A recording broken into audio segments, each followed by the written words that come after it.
सर्वेश तिवारी जी, महाराज जी, मन में ईश्वर के प्रति अपार आस्था और विश्वास है, फिर भी तनाव और संकट के समय मन घबराता है। अज्ञान जब तक निवृत्त नहीं होता, देह भाव जब तक पुष्ट रहता है और भगवद विमुखता जब तक रहती है, तब तक चिंता, शोक, भय, उद्विग्नता ये दूर नहीं होती, ये बनी ही रहती है। इसी को दूर करने के लिए हर समय नाम जपने के लिए हम कहते हैं, हर समय प्रभु से जुड़े रहो। आस्था है, लेकिन हम प्रभु से जुड़े नहीं हैं, तो आस्था का मतलब क्या रहा? और अगर हमारे हृदय में प्रभु का नाम चल रहा है, रात दिन हम प्रभु से जुड़े हैं, तो फिर तनाव किस बात का? तनाव शब्द नहीं रहता। फिर ये तनाव शब्द बहुत ज्यादा जो सोचते रहते हैं ना, उनको होता है ओवर थिंकिंग। नाम जप है नहीं, अब वो बढ़ता चला जा रहा मन, कल्पना में, सोच में बढ़ता, कभी निगेटिव, कभी पॉजिटिव, कभी रागात्मक, कभी द्वेषात्मक। अगर द्वेषात्मक हुआ तो भार पड़ता चला जा रहा, दिमाग कमजोर होता चला जा रहा, वो डिप्रेशन वाला आदमी बन जाएगा। अगर रागात्मक तो गंदे आचरणों में उतरता चला जाएगा, तो भी वो परिणाम में डिप्रेशन में चला जाएगा। दोनों तरह से हानि है, राग और द्वेष दोनों तरह से हानि। राग द्वेष दोनों खोइए, खोजिए पद निर्वाण। इसलिए हम कहते हैं राधा राधा राधा राधा राधा, उठते बैठते चलते फिरते राधा राधा राधा राधा। अरे तुम्हारा तो शरीर, खान पान सब व्यवस्था है, तनाव किस बात की? तनाव ऐसा ना हो जाए, कहीं कहीं ऐसा ना हो जाए, ऐसा किया तो ऐसा क्यों नहीं हो गया, ऐसा क्यों? क्योंकि आस्था केवल जबान से कहने का विषय नहीं, वो हृदय का होना चाहिए।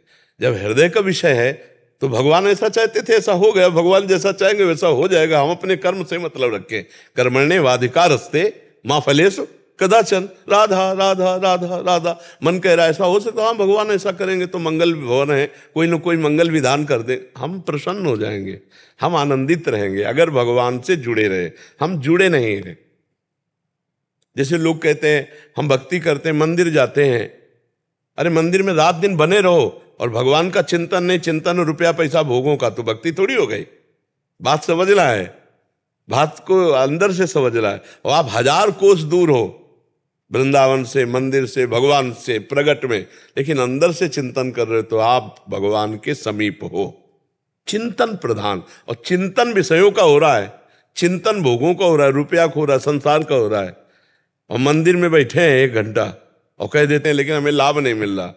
नहीं भाई, चिंतन आपका कहां था? भगवान चिंतन पर जोर दे रहे हैं। गीता को देखिए, अनन्यश्चिन्तयन्तो माम ये जनाः परिपासते। भगवान कहे अनन्य चेता सततम यो माम स्मृति नित्य सा। अनन्य चिंतन पर जोर। तो आप राधा राधा या जो नाम प्रिय हो, खूब नाम जपना शुरू करो, देखो तनाव हटता है कि नहीं। भाई एक ही दवा है, हमारे 1000 प्रश्नों के उत्तर की एक ही दवा है, नाम जप। नाम जप करके देखो, आप आनंदित हो जाओगे, तनाव नहीं। जहां मन तनाव की स्थिति पैदा कर रहा है, वहां नाम जप। आप क्या, भगवान शंकर भी, भगवान शंकर जी ने पहले सती को समझाया, पर जब सती के संशय दूर नहीं हुआ तो कहा जाओ परीक्षा ले लो जाके हमारे भगवान की। जो तुम्हारे मन अस संदेहु तो किन जाय परीक्षा लेहु। अब होई सोई जो राम रचि राखा, और को करी तर्क बढ़ावे शाखा, और अस कई लगे जपन हरिनामा। क्या होगा? अरे वही होगा जो भगवान, होई सोई जो राम रचि राखा। भगवान ने जो रच रखा है वही होगा। भगवान जो रच रखा है वो बड़ा मंगलमय होगा, क्योंकि भगवान मंगल भवन मंगलहारी है। तो हमको भी चिंता क्या करनी है, हमें दिमाग में तनाव क्यों रखना। देखो, पूरी सृष्टि का भरण पोषण भगवान कर रहे हैं, फिर भी तनाव नहीं है। शेष सैया पर शयन कर रहे हैं, फिर भी शांताकारम है। और हम भगवान के बच्चे हैं, भगवान के अंश हैं, हमें छोटी मोटी सेवा मिली, तनाव। आपके परिवार में कितने लोग होंगे? 10 लोग, 20 लोग, इतने, इससे ज्यादा तो नहीं होंगे। आपकी पर्सनल तनाव वाला विषय, पत्नी पुत्र परिवार, अगर भाई है तो अपना अलग अलग व्यवहार होता है। हम कह रहे हैं एक परिवार में कम से कम 20 लोगों का मान लो, हम माता पिता और जितना, आपको प्रभु पर भरोसा की, आस्था की बात करते हो, लेकिन आपको भरोसा धन का है, आपको अपने विचार का है, अपने व्यापार का है। व्यापार में घाटा तो आप ऐसा महसूस करोगे मर गया, किसी काम का नहीं रहा। और अगर उसी समय पता चल जाए कि अभी एक व्यापार हमारा पूरा सुरक्षित है, लक्ष्मीपति भगवान हरि वो एक चुटकी में जो है पता नहीं कैसे से क्या क्या कर देंगे, तो आप प्रसन्न हो जाएंगे कि यार इधर का घाटा कहीं से पूरा कर देंगे, पक्का कहीं से पूरा कर देंगे। वो उनका भरोसा रखो।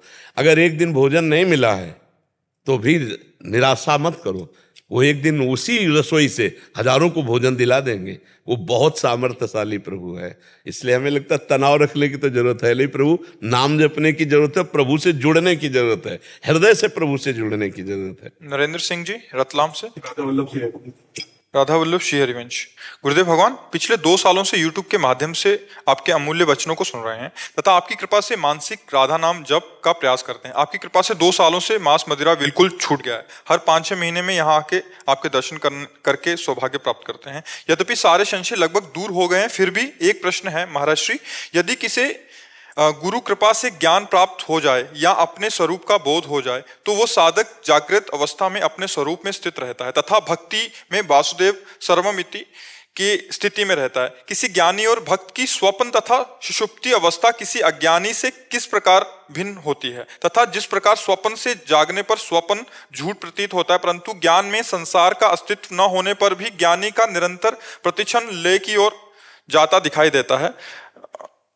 महाराज इसका समाधान चाहिए। किसका प्रश्न है?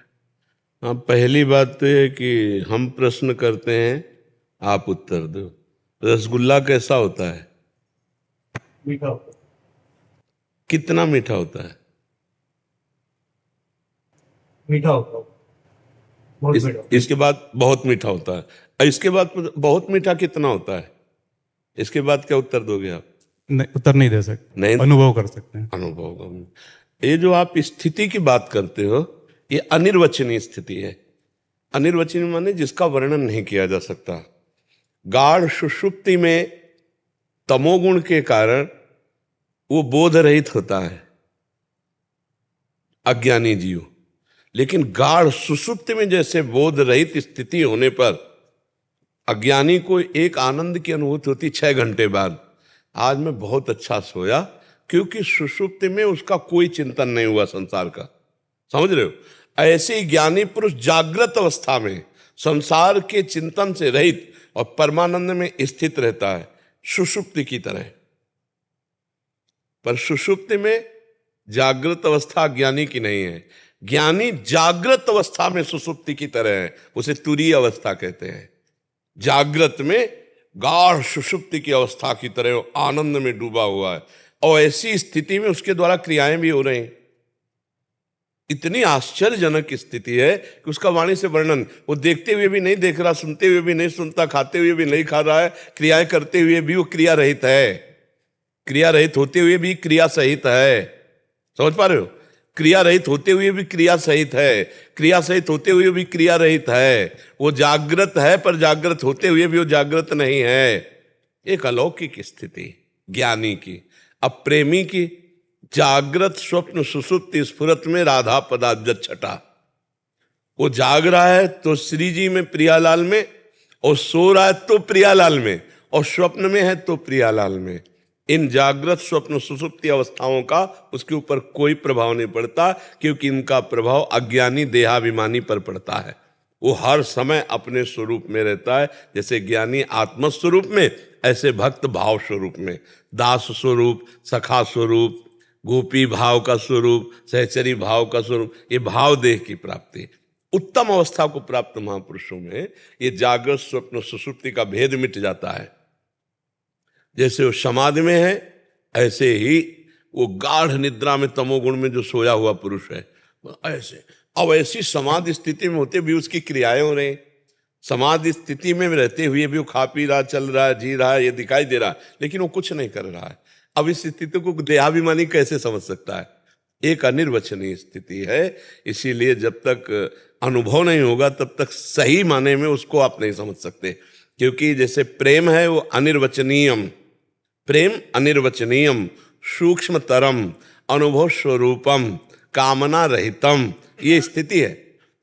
द्वंद्वातीतम, जो द्वंद्वातीत हो चुका है, सुख दुख मान अपमान लाभ हानि जीवन मृत्यु, इससे अतीत अवस्था है उसकी, अर्थात आत्मस्वरूप में स्थिति। अब जब तक आत्मस्वरूप में स्थित रहे तो कैसे समझ पाएगा? भला ऐसा कैसे हो सकता है कि देख रहा है और नहीं देख रहा है, देखते हुए भी नहीं देख रहा, खाते हुए भी नहीं खा रहा, चलते हुए भी नहीं चल रहा, क्रिया करते हुए भी क्रिया रहित है और क्रिया रहित होते हुए भी क्रिया सहित है? ये तो बड़ा गूढ़ प्रश्न है। ऐसे ही प्रेमी का है कि यार बरात मिलवे को निस दिन और मिले ही रहते निस दिन, मनो कबहू मिले ना। भगवत रसिक रसिक की बातें रसिक बिना को सबूझ सकेला। बिना ब्रह्म बोध हुए, बिना रसिक हुए स्थिति को समझा नहीं जा सकता, स्वयं में भी नहीं समझा जा सकता, औरों की तो बात जाने दो। क्योंकि समझने की सामर्थ्य बुद्धि में होती ना, और बुद्धि को प्रकाशक है वो, जो जिसको हम बुद्धि से समझना चाहते वो बुद्धि का प्रकाशक है। तो बुद्धि की इतनी क्षमता नहीं कि अपने प्रकाशक को जाए, इसलिए बोध होता है अपने आप से अपने आप का, बुद्धि से नहीं, अपने आप से अपने आप का बोध होता है। प्रेम होता है अपने आप का विस्मरण हो जाना। जब मैं था तब हरि ले, और अब हरि है तो ये मतलब ये समझने का केवल इशारा मात्र है, बकाया निज अनुभव ही इसका स्वरूप है। वाणी से तो केवल संकेत मात्र, चंद शाखा न्याय समझते ना, चंद शाखा न्याय की तरह है, अन्यथा स्थिति अनुभव गम्य है। वो बताया जैसे बहुत साधारण अनुभव है गुलाब जामुन का, रसगुल्ला का। कैसा? बोले मीठा। बोले कैसा मीठा? बोले बहुत मीठा। बोले बहुत मीठा कैसा? बोले खा के देख लो, है नहीं? तो ये परमार्थ की अनुभूति अध्यात्म की चल के देखो, अनुभव करके देखो, ये केवल संकेत है कि वो द्वंद्वातीत है। जैसे भगवान ने स्थिति का वर्णन किया, निर्माण मोहाजित संग दोषा अध्यात्म नित्या विनिवृत्त कामा द्वंद्वैर विमुक्ता सुख दुख संगई गच्छन्त मूढ़ा पदम अव्ययम तत्। भगवान ने कहा वो अव्यय पद को प्राप्त हो जाता, जो मान रहित है, जो मोह रहित है, अमोहा, और जो जिसके ऊपर किसी भी विषय वस्तु व्यक्ति स्थान के संग का किंचन मात्र कोई प्रभाव नहीं। जित संग दोषा अध्यात्म नित्या, जो आत्मस्वरूप में स्थित है, विनिवृत्त कामा, जिसकी सारी कामनाएं निवृत्त हो चुकी है, जो द्वंद्वों से मुक्त हो चुका है, जो सुख दुख में समान भाव वाला है, ऐसा ज्ञानी महापुरुष परम पद का अधिकारी होता है। अमूढ़ा, क्योंकि कर्तत्वाभिमान रखने वाला मूढ़ पुरुष होता है। अहंकार विमूढ़ आत्मा कर्ताहमिति मन्यते, वो कर्ता और भोक्ता भाव से ऊपर उठा हुआ सिद्ध महापुरुष, ये स्थिति है। अब ये स्थिति अंदर आवे तब बात समझ में आवे कि वो कैसे जागृत स्वप्न सुषुप्ति में हर समय भगवदाकार वृत्ति रहती है। न भक्त सोता है और न ज्ञानी सोता है। जो स्थिति में आनंद है वो निद्रा में आनंद थोड़ी है। निद्रा में जो इंद्रियों को नवीन चेतना और बल मिलती है, वो संसार का 6 घंटे चिंतन छूट गया इसलिए है। और भक्त तो जागृत अवस्था में चिंतन संसार का छोड़कर भगवान में रमण करता है, तो हर समय इंद्रियों को नवीन नवीन आनंद मिलता है, इसलिए वो विक्षेप को प्राप्त नहीं होती। निद्रा विजयी हो जाता है ज्ञानी भी और भक्त। सोता हुआ नजर आएगा पर सुषुप्ति में नहीं है वो उसी भगवदाकार चिंतन में मगन है। निद्रा समाधि स्थिति, ज्ञानियों की जो निद्रा है वो समाधि स्थिति है। भजन करो और सत महापुरुषों के वचन सुनकर उसके अनुसार चलते रहो, तो ये अनुभव गम्य विषय है। बालकृष्ण वशिष्ठ जी, जय श्री राधे महाराज जी। महाराज जी राधे राधे। महाराज जी हम ब्रिजवासी हैं और हमारा शरीर ब्राह्मण शरीर है। महाराज जी हमारे ब्रज में जगह जगह में यात्री दर्शन करने आते हैं। उन यात्रियों में से कुछ यात्री हमारे घर में आके अमनिया प्रसाद जैसे चून चावल इत्यादि दे जाते हैं, तो हम उसे डर डर के लेते हैं कि पता नहीं किस भाव से दे जा रहा है। हालांकि महाराज जी हम आपकी कृपा से हर एक वस्तु जो हमारे समक्ष आती है उसे प्रभु को अर्पित करके भोग लगाते हैं। महाराज जी ये सब हमारे भगवत प्राप्ति में बाधक तो नहीं है? हम नहीं, आप ब्रजवासी हो, आप तीर्थ पुरोहित का भी कार्य कर सकते हैं। जैसे जगह जगह ठाकुर जी के दर्शन कराना और उससे कुछ रुपए मिले परिवार का।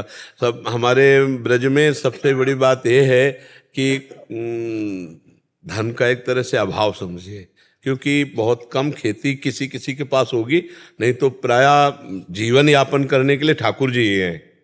ठाकुर जी के दर्शन कराना, ठाकुर जी की सेवा करना, ठाकुर जी को लेकर ही हमारे ब्रजवासी जन, और ब्रज में लाखों संत इन्हीं ब्रजवासियों से जीवित है।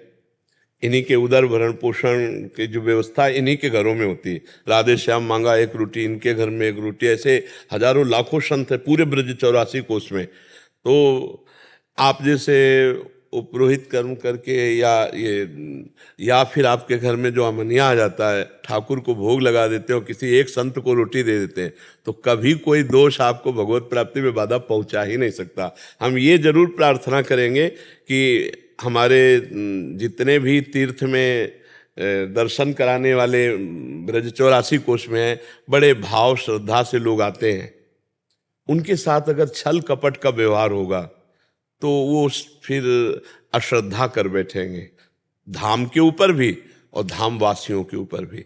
तो हमें चाहिए अर्थ की प्रधानता रख करके हम छल कपट वाला व्यवहार ना करें।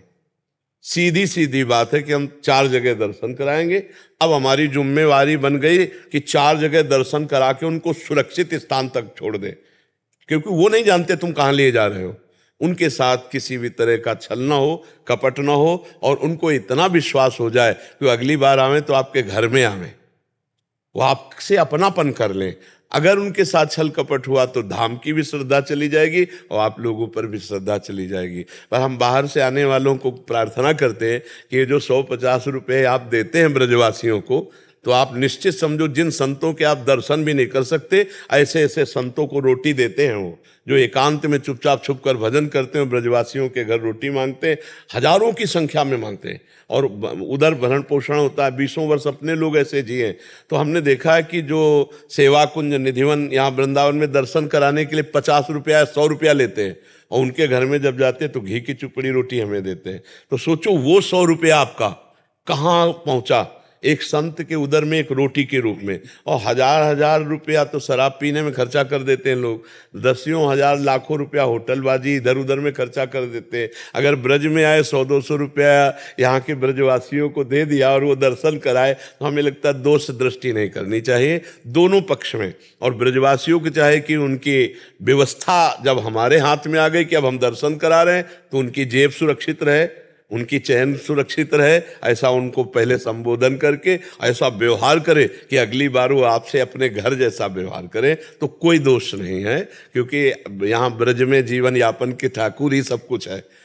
सैकड़ों ब्रजवासी ऐसे हैं जिनके ना दुकान है और ना 1 बीघा खेती है, बस केवल परिवार चल रहा ठाकुर जी से। 4 जगह दर्शन करा पूरा, और उनके घरों में जाओ तो हम आपको कैसे बताएंगे। अगर एक दिन ना जाओ तो पूछते हैं, बाबा कल आए नहीं थे तुम, देने के लिए इतने उत्साहित है कि कल आए नहीं थे। तो इन ब्रजवासियों पर कभी दोष दर्शन न करे, और ब्रजवासियों को चाहे कि बाहर आने वालों की कभी श्रद्धा का आनंद न करे। तो अगर ऐसे चले तो बहुत बढ़िया, भगवत प्राप्ति में कोई बाधा नहीं है। कमलेश सिंह जी आजमगढ़ से। राधे राधे। राधे राधे महाराज जी, जैसे स्वप्न में से जगने पर स्वप्न का जीवन मिथ्या लगता है, वैसे ही कई बार मन में ये विचार आता है कि जो जीवन हम जी रहे हैं वो पूर्णतः मिथ्या तो नहीं। क्या इस संसार को जैसे मैं देख रहा हूं वैसा ही बाकी लोग भी देख रहे हैं, या फिर सबकी दृष्टि का संसार अलग अलग है? वैसे दृष्टि की ही सृष्टि है, जिसकी जैसी दृष्टि होती है वैसा ही संसार अनुभव में आता है। किसी को राम दृष्टि तो सिय राम में सब जग जानी, किसी की श्याम दृष्टि और किसी की काम दृष्टि, अलग अलग दृष्टि है। तो हमको जैसा दिखाई देता है वैसा आपको दिखाई देता है कि नहीं, आपकी दृष्टि, और आपको जैसा दिखाई देता है वो हमको दिखाई देता है कि नहीं, हमारी दृष्टि। ये संसार अपनी दृष्टि के अनुसार दिखाई देता है। आंतरिक बात बाय तो मान लो जो स्त्री देख रहे तो स्त्री ही दिखाई देगा, हजारों को लाखों को दिखाई देगा, लेकिन आंतरिक दृष्टि में वो स्त्री तत्व में भगवत तत्व देख रहा है कि नहीं। स्त्री शरीर में जो 5 भौतिक शरीर की रचना है उसमें भगवत तत्व देख रहा है कि नहीं, या उसमें काम भाव देख रहा है, या उसमें पूज्य भाव देख रहा है, या उसमें मातृ भाव। 100 स्त्री ही देख रहे हैं लेकिन उसमें आंतरिक चिंतन 100 का अलग अलग होगा। तो जो चिंतन वही दर्शन माना जाता है। हाँ, तो इसलिए अपने को यही मानना है कि सबकी अलग अलग दृष्टि है, और एक दृष्टि हो गई जिसकी, वही जीवन मुक्त हो गया। एक दृष्टि भगवान के सिवा दूसरा कोई नहीं है। एको ब्रह्म द्वितीयो नास्ति। उपनिषद शास्त्र कहते हैं एक ब्रह्म के सिवा दूसरा कुछ नहीं है। अगर ये दिखाई दे रहा है तो सही दिखाई दिया, अब नहीं तो सही नहीं दिखाई दिया। फिर तो अभी तब माया का द्वैत का जो मल है नेत्रों में वो अभी हटा नहीं। वो हट गया तो जड़ चेतन जग जीव जत सकल राम मैं जाने, बंदों सबके पद कमल सदा जोरि जुग पान। सब में भगवान विराजमान, सब भगवान। ये सही दृष्टि है। और गलत दृष्टि माया युक्त, क्या ये पुरुष है, ये स्त्री है, गुणवान है, ये दोषयुक्त है, ये उत्तम है, ये अधम है, ये नीच है, ये महान है, ये अज्ञान की दृष्टि है। और विद्या विनय संपन्ने ब्राह्मणे गविहस्तनी स्वनीच सुपाके चा पंडिता समदर्शिना।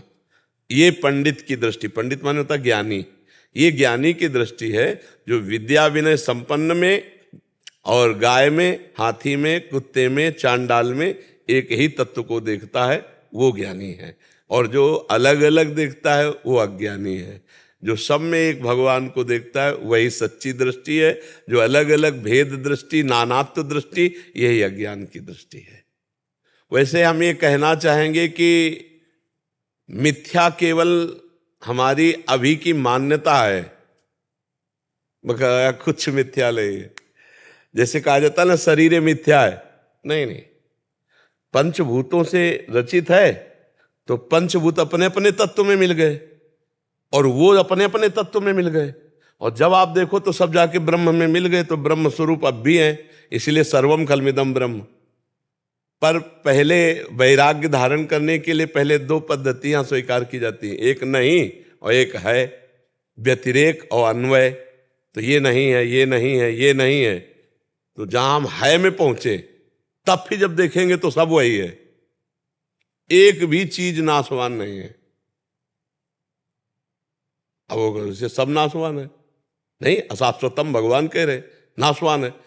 तो क्या नाशवान? ये आकृति, ये आकृति नहीं रहेगी, पर तत्व तो रहेंगे ना। आकाश तत्व आकाश में मिल जाएगा, जल तत्व जल में, वायु तत्व वायु में, अग्नि तत्व अग्नि में, पृथ्वी तत्व पृथ्वी में। और इन सब तत्वों के बाद में जहां मिलन होगा वो ब्रह्म है।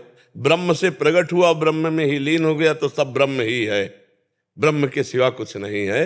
केवल पद्धति है को समझने के लिए नहीं नहीं नहीं और फिर है, नेति लेति लेति और फिर इति। यही है, यही है, यही है परमात्मा। सब रूपों में साक्षात परमात्मा ही ये सब बना हुआ है, सब कुछ वही बना हुआ है। पर हमारी अभी वो दृष्टि नहीं जागृत है, इसलिए नहीं दिखाई दे रहा। नहीं, गोपी जन देख रहे ना, जित देखूं तित श्याममयी। मैं जिधर देखती हूँ मुझे श्याम सुंदर देख, गोपी जन कहती ना। आनंद नारायण जी। राधे राधे। महाराज जी, ईश्वर तो सर्वशक्तिमान है, सर्वज्ञ है, तो उन्होंने मनुष्य को ऐसा क्यों नहीं बनाया? नहीं, मनुष्य को बना, को अपने आप बने। अभी तुमको ज्ञान ही नहीं है। अपने आप से अपने आप में रचना करके अपने आप में भूल गए। अब आप जान जाओ आप कौन है। तो मनुष्य हो क्या? मनुष्य शरीर ढांचा का नाम है। क्यों? इस ढांचे का नाम है ना। ढांचा तो वो नहीं है जो है, कहते वो निकल गया, अब तो ढांचा रह गया है। जब दूसरों को समझाते हो, दूसरा कोई रोता होता है, भाई देखो वो तो चले गए, अब ये शरीर है, अब इसकी अंतिम क्रिया कराओ, रोने से क्या होगा? मतलब शरीर से अलग है वो अलग है। वो कौन है? आप जान पाए कि आप कौन है? आप पहले ढांचे को आप मान रहे हो। कितने साल का शरीर है ये? 63 63 साल हो गए आपको शरीर में रहते हुए, और आप अपने को नहीं जान पाए अभी तक। नहीं, ये प्रश्न मन में आ गया ना कि मनुष्य को क्यों फंसा दिया? किसको फंसा दिया? आप हैं कौन? आप खुद फंस गए, किसी ने किसी को नहीं फंसाया। आप हमें बोलो आपको क्या पकड़े? आप पकड़े हो शरीर को, आप पकड़े हो स्त्री को, आप पकड़े हो मेरी पत्नी, पुत्र को आप पकड़े हो, घर को आप पकड़े हो, रुपया को आप पकड़े हो। आपको कौन पकड़े? आप बोलो आपको कौन पकड़े? आप ही बंद गए। तो आप कौन है? अब लौटिए। तो आप पढ़ी लिखी बात कहेंगे मैं भगवान का अंश हूं, कहेंगे ना ऐसा?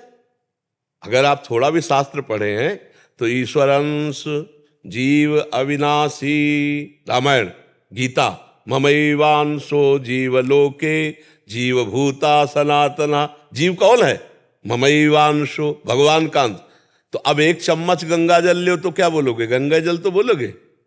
और एक टैंकर लो तो गंगा जल बोलोगे ना। तो भगवान का अंश पूर्ण होता है, वो भगवान ही है, भगवत स्वरूप ही है। अब अपने को भूल करके और आप माया में फंस गए और आप दोष लगा रहे हो भगवान पर। हाँ, वो कौन फंसा? कौन फंसाया? किसने? हमें बताओ कि तुम्हें भगवान ने यहां फंसा दिया। कितना सुंदर मनुष्य शरीर मिला, इससे ज्ञान प्राप्त करके आप भगवता आनंद में अभी डूब जाएं, लेकिन आप इस शरीर के भोगों में फंस गए।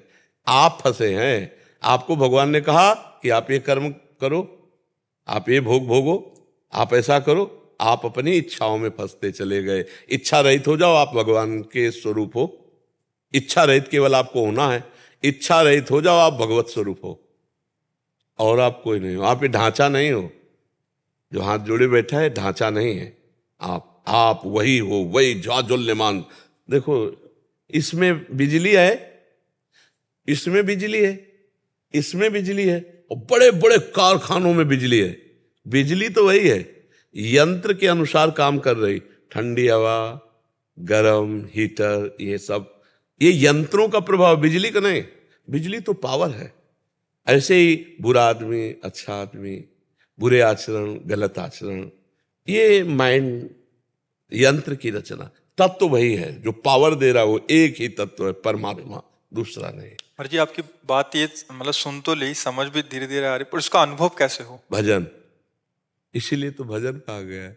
बारी मथे घृत हो ये बरु, सिकताते बरु तेल, बिनु हरि भजन न भवतरी, या सिद्धांत अपेल। बिना भजन के कोई ज्ञान व्यान नहीं काम करता। क्योंकि अभी तो यही नजर आ रहा है, मेरा बेटा, मेरी बहू, मेरा पैसा। बिल्कुल। तो अभी तो ये सब ज्ञान की बातें केवल कहले सुनने की है, स्थिति तो शरीर में है ना, अभी काफी ऊपर से जा रही है। हाँ, तो इसीलिए भजन करे, भजन। इसीलिए हम सबको कहते हैं राधा राधा राधा राधा राधा, नाम जप करो, राम राम कृष्ण कृष्ण हरि हरि, बड़ा मंगल हो जाएगा। इसी से सब ज्ञान प्रकट हो जाएगा।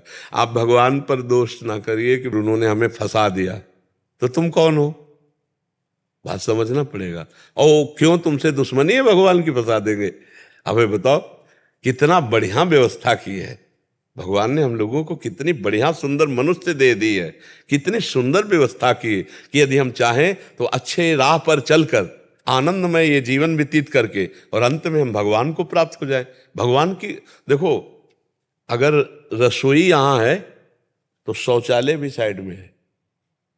अगर शौचालय ना हो तो एक अधूरा घर है, नहीं है? ये रसोई है, यहां से जा रही तो शौचालय भी है। भगवान पूरा संसार निर्माण किया, अधूरा नहीं। तो इसमें सब कुछ है। अब आप पसंद क्या करते हो? भगवान ने कैसे फंसाया? आप फंस रहे हो। अगर आप शराब ना पीना चाहो तो आपके मुंह में बोतल कौन डाल देगा? आप मांस ना खाना चाहो तो आपको कौन खवा देगा? आप व्यभिचार ना करना चाहो तो कौन व्यभिचार कराए? ये कौन कर रहा है? आप कर रहे हो। भगवान ने आपको पावर दिया है, मान लो बोलने का पावर दिया। आप अच्छा बोल सकते हो या बुरा बोल सकते हो, ये छूट है आपकी। अब आप किसी को निंदा करो, गाली दो, तो ये तुम्हारी गलती है। बोलने का भगवान ने पावर आपको दिया। आप इससे अच्छा भी बोल सकते थे, आप दूसरे की प्रशंसा भी कर सकते थे, आप इससे भगवान नाम कीर्तन, भगवत गुण गा सकते थे। तो हमें भगवान को दोष नहीं देना। हमें देखने की शक्ति दी। अब हम क्या देख रहे हैं? अच्छा देख रहे हैं या बुरा देख रहे हैं? सुनने की बात दी, अब हम बुराई सुन रहे हैं या भलाई सुन रहे हैं? करने की बात दी, हम बुराई कर रहे हैं या भलाई कर रहे हैं? देखो, पावर हमको दे दिया। जैसे तुम्हें भूमि दे दी, जोतने बोने के यंत्र दे दिए, और बीज दे दिया सैकड़ों प्रकार का। अब आप जो बीज बोना चाहो, अब आप बो रहे बम्बूल और कह रहे हो दाग छुआरा नहीं दिया, बड़ा अनर्थ कर दिया। तो भगवान ने दाग छुआरा का भी बीज दिया था, आप वो बो देते।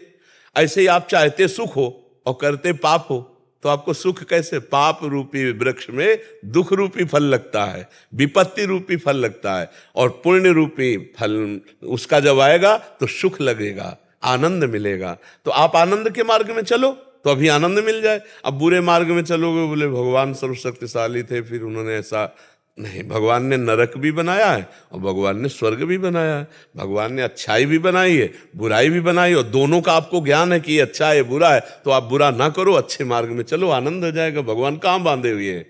हमें तो ये नहीं समझ में आता कि हमें बांधे कौन है। हम खुद बंधे हुए हैं। तुम इच्छा करके गलत आचरणों में बंधते चले जा रहे हो, तो अब फिर कहते भगवान की माया बड़ी जोरदार है, छोड़ नहीं रही। छोड़ कहां रही? तुम नहीं छोड़ रहे यार, काहे को माया पे डाले हुए हो? तुम नहीं छोड़ रहे। हमें बताओ, तुम छोड़ दो, तुम्हें कौन पकड़े? आप ही पकड़े हो, आपको कोई नहीं पकड़े। अब लोग मूर्खता में फंसे, नहीं फंसे? बोले अब यार चाहे जो कुछ हो जिंदगी में, ये तो नहीं छोड़ सकते, हम इसके बिना जी नहीं सकते। और जब स्वीकार नहीं किया था तब भी तो जी रहे थे। ये कमजोरियां हमारे अंदर आ गई।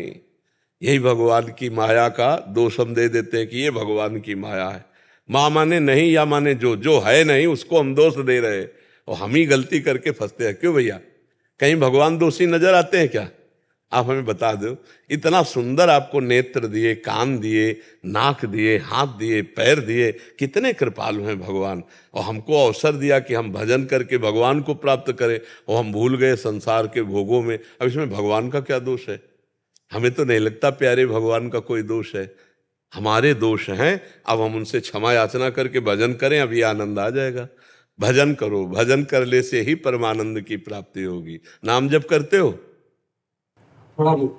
अरे थोड़े बहुत से काम नहीं चलेगा। आप शरीर छोड़ के जाना है यहां से भैया, और यहाँ जो कुछ है वो सब, घड़ी भी रह जाएगी तुम्हारी यहीं, घड़ी भी नहीं जाएगी, और ये हाथ भी नहीं जाएगा तुम्हारे साथ, तुम्हारा हाथ भी तुम्हारे साथ ले जाएगा। और का हाथ का, और कोई कौन हाथ हमारा पकड़े? हमारा हाथ भी नहीं रहेगा, यही सब जला दिया जाता है। केवल नाम जप जाएगा और आपके किए हुए शुभ अशुभ कर्म जाएंगे। इसलिए सबसे प्रार्थना है, मन लगे ना लगे, खूब नाम जप करो, उठते बैठते चलते। इसमें पैसा नहीं लगता भाई, राम राम हरि हरि कृष्ण कृष्ण राधा राधा, इसमें कहने पैसा लगता है क्या? खूब नाम जप करो। आज से और बढ़ाओ नाम जप। वो एक ले लो काउंटर, काउंटर बोले ऐसे बड़ा, उसमें मन भी लगता है कि बोले 1000 हो गए, हाँ 1500, उसमें मन लगता है, ले लो। बहुत बढ़िया धन है भगवत नाम। कबीरा सब जग निर्धना, धनवंता नहीं कोई, धनवंता सोई जानिए जाके राम नाम धन। आप जब के देखना आनंद आ जाएगा। आप भगवान से शिकायत करना बंद कर दोगे, रोना शुरू कर दोगे, और भाषा बदल जाएगी। कितनी कृपा है प्रभु आपकी हमारे ऊपर, ऐसा अनुभव होने लगेगा। ठीक है? देवराज चंद्रा जी, राधे राधे। महाराज जी, महाराज जी, बच्चों के अच्छे बुरे संस्कार के उसके माता पिता उत्तरदायी हैं, लेकिन जब घर में, स्कूल में, टीवी। दो बातें हैं। एक तो उस बच्चे का पूर्व जन्म का संस्कार, और दूसरा नवीन संस्कार माता पिता। केवल माता पिता ही नहीं, ऐसे देखे गए माता पिता बहुत बड़े भक्त और पुत्र महान दुष्ट, पूरा दुष्ट देखा गया है। बहुत से ऐसे देखे गए कि माता पिता बड़े दुष्ट स्वभाव के, सब खान पान, और लड़का मतलब बिल्कुल साधु स्वभाव का।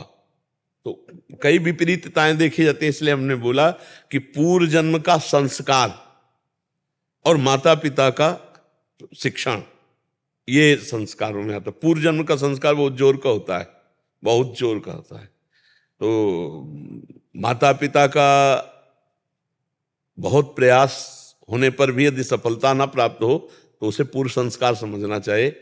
और माता पिता अगर प्रयास करें तो कुछ नवीन संस्कारों में परिवर्तन दे सकते हैं, पूर्व संस्कारों में नहीं।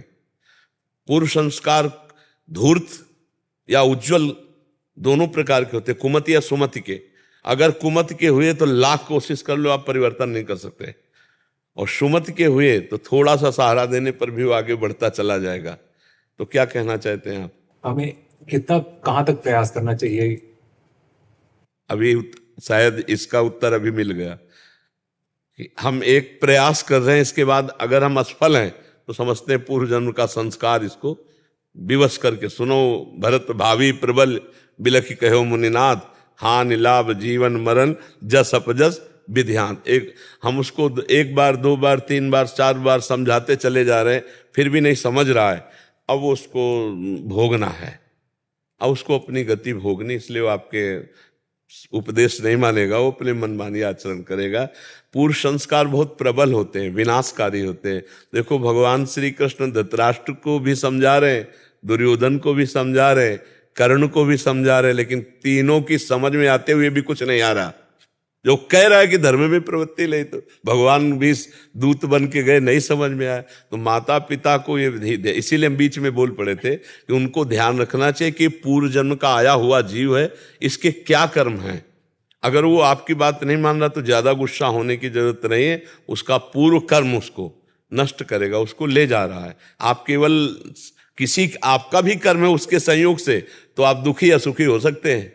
अच्छे कर्म वाला तो देख देख के सुखी होंगे, बुरे कर्म वाला तो देख देख के दुखी होंगे, क्योंकि आपका भी कर्म उससे जुड़ा हुआ है, तभी आप पिता बने हैं आकर के। तो जहां तक हो सके बचाने की कोशिश करें, जब ना हो तो भगवान की शरण में हो जाए कि हे भगवान अब आप देख लो, मेरे बस की बात नहीं रही। तो फिर आगे जीव अपने कर्मानुसार फिर दुख सुख भोगता है। और आजकल के बच्चे तो माता पिता का कहाँ मान ले, ये कोई हमें लगता है पूर्व जन्म का बहुत आपका भजन होगा जो आपका कहाँ मान ले आपका बच्चा।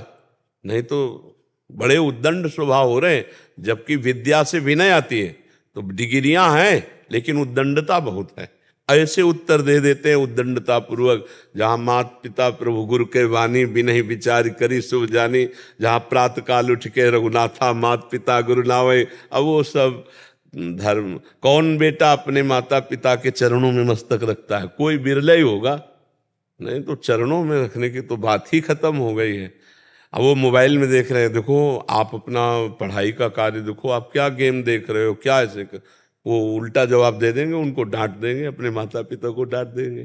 तनिक भी दया नहीं उसके अंदर अपने पिता के प्रति, केवल अपनी वासना की पूर्ति के लिए। और वो बेचारे बूढ़े माता पिता ऐसे तो बहुत। तो आजकल अगर बच्चा अपने माता पिता की बात मान जाए तो हमें लगता है बहुत तपस्या रही है माता पिता की, जो बच्चा मान जाए। नहीं तो बहुत ही उद्दंडता बच्चों में आ गई है। पढ़ाई जहां विनम्रता आनी चाहिए, विनयम विद्या विनयम ददाति, वहां उद्दंडता जागृत हो रही। बड़े बुजुर्गों की बात ना मानना और संतों महात्माओं की बात ना मानना, शास्त्र की बात ना मानना।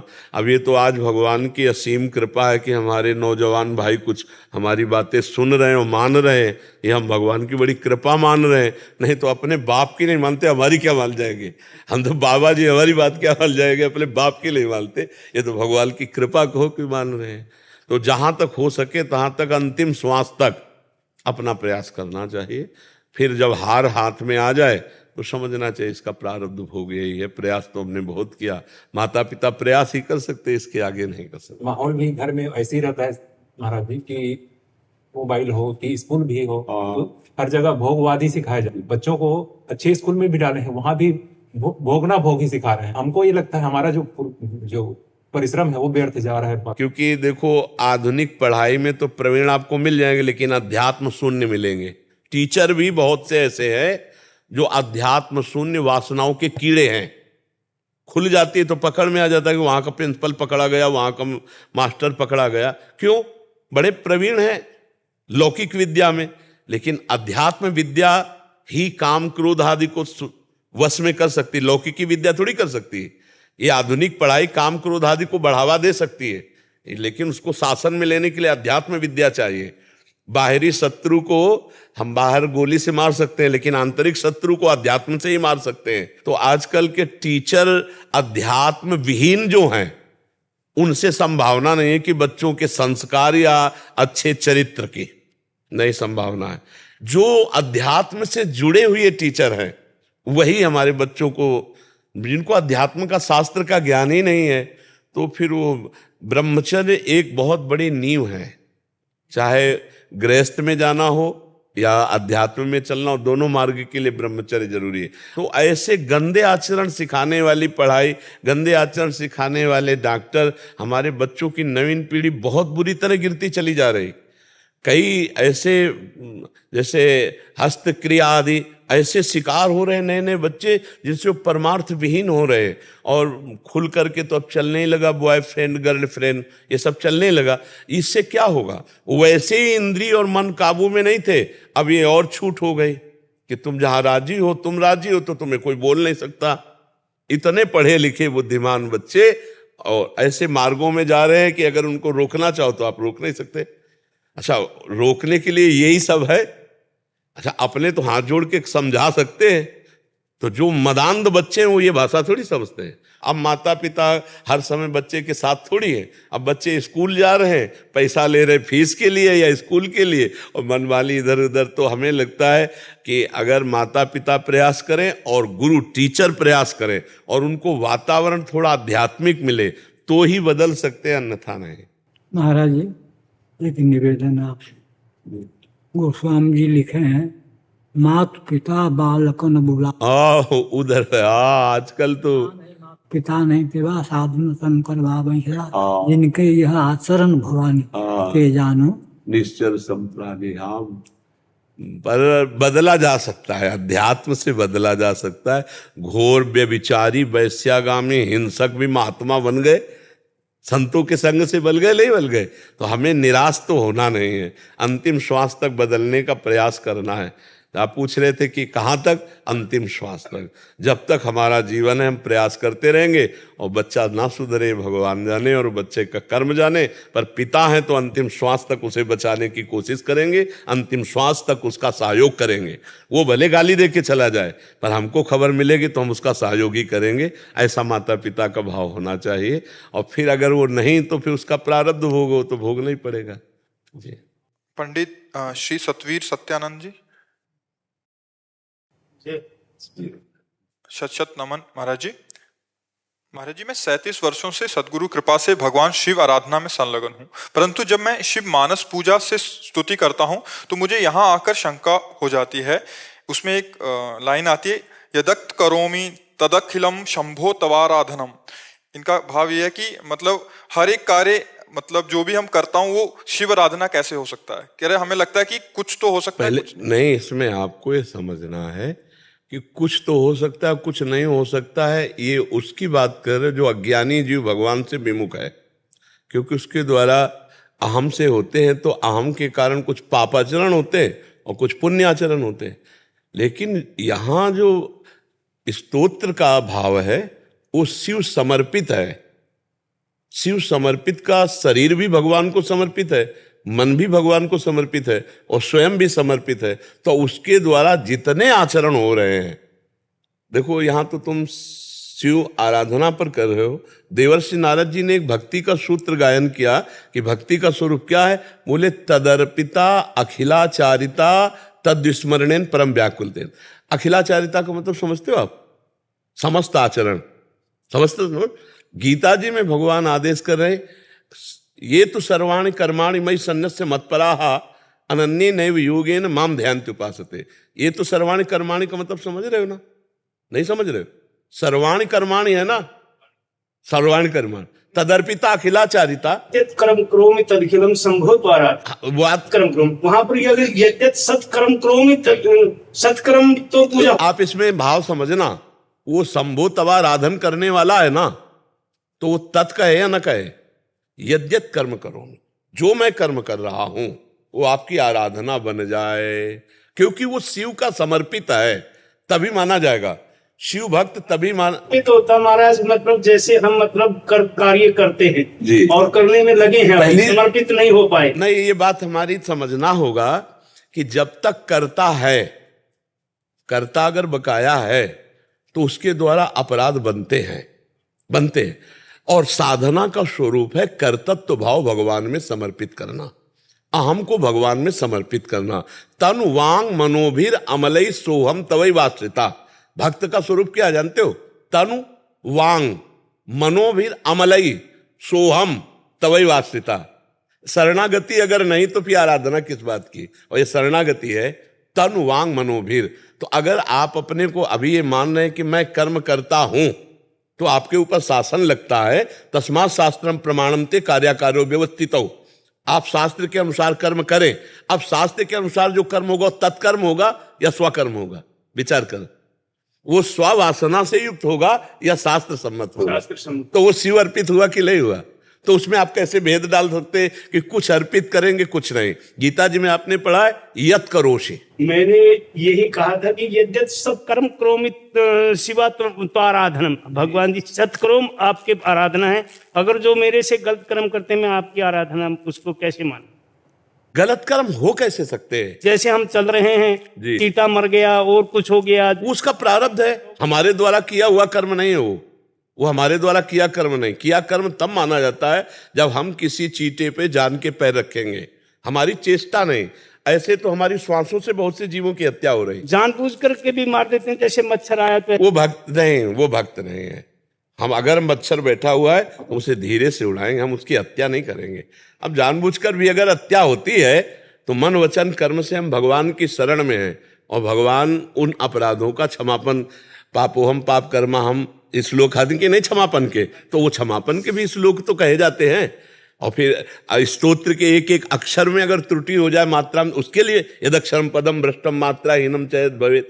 तो हमारे अगर किसी कर्म में दोष हो जाता है, कोई अपराध जनित क्रिया हो जाती है, तो हम उसको भी भगवान से क्षमा याचना करते हैं, प्रार्थना करते हैं। लेकिन हमें ये लगता है कि यहाँ जो स्तोत्र में कहा जा रहा है वो एक समर्पित हृदय वाला शिव भक्त बोल रहा है। किसका स्तोत्र है? जी शिव मानस पूजा नहीं, ये किसका? भगवान शंकराचार्य जी का है। शंकराचार्य जी। तो अब आप सोचो, इतने उच्च कोटि के महापुरुष कह रहे, कोई आप थोड़ी बोल रहे हो, समझ रहे हो ना? आद्य गुरु भगवान शंकराचार्य जी बोले, इसीलिए तो हम कह रहे। तो भक्त में या उच्च कोटि के महापुरुष में असत क्रिया की संभावना ही नहीं होती। और दूसरी बात आपको और बता दे, यदि चंदन डालो आग में तो आग हो जाएगा, लोहा डालो आग में तो आग हो जाएगा, और बिष्ठा पड़ जाए तो आग हो जाएगी।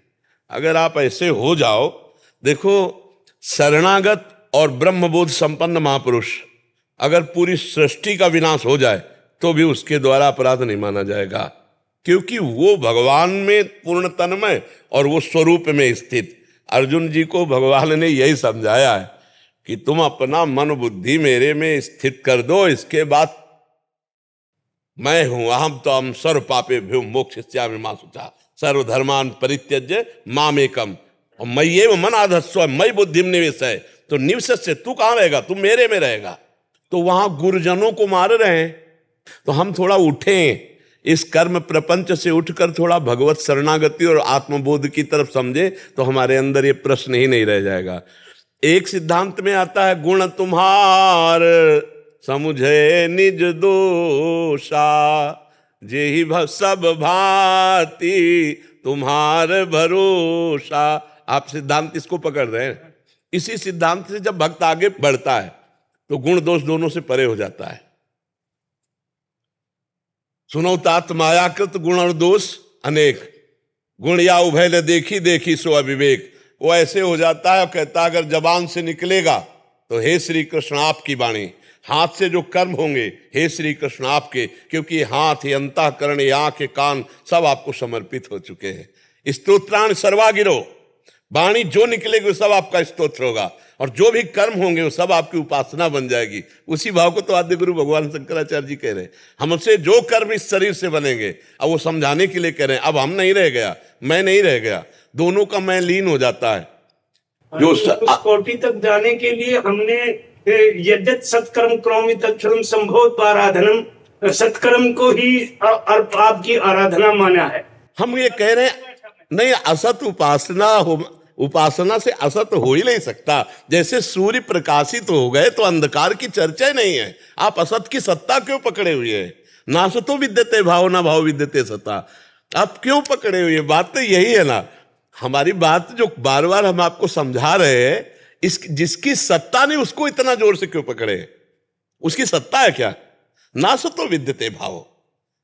आप भगवान के भक्त हैं, सूर्य का प्रकाश होने पर अंधकार रह नहीं सकता। अगर अंधकार है तो फिर अभी सूर्य उदय नहीं हुआ, तो फिर हमको प्रायश्चित करना चाहिए जो हमसे अपराध बने, और सत्कर्म भगवान को अर्पित करने चाहिए।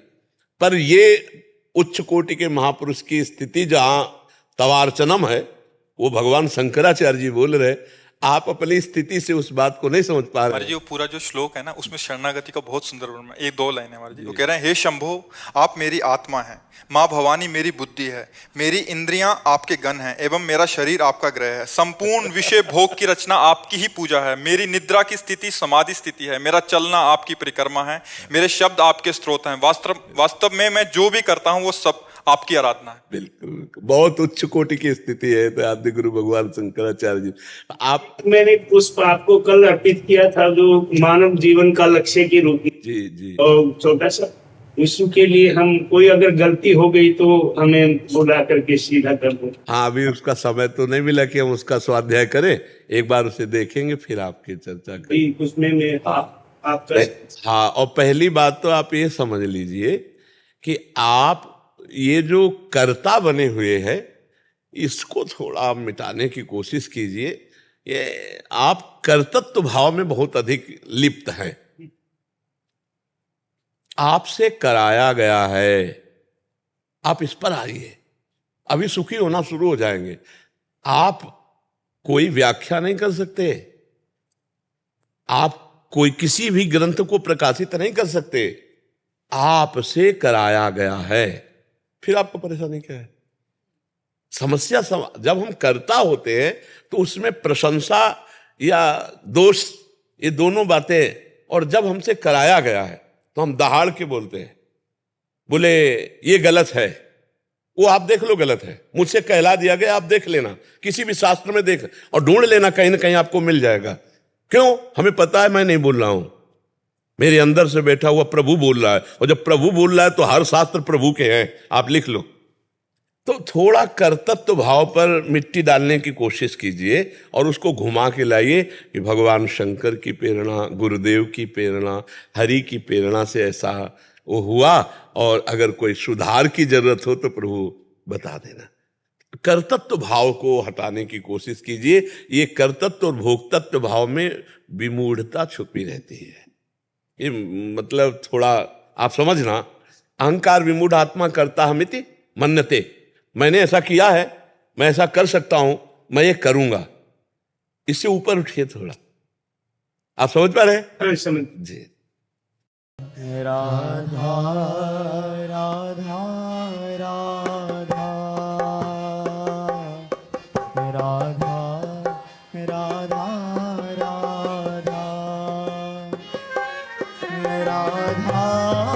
राधा राधा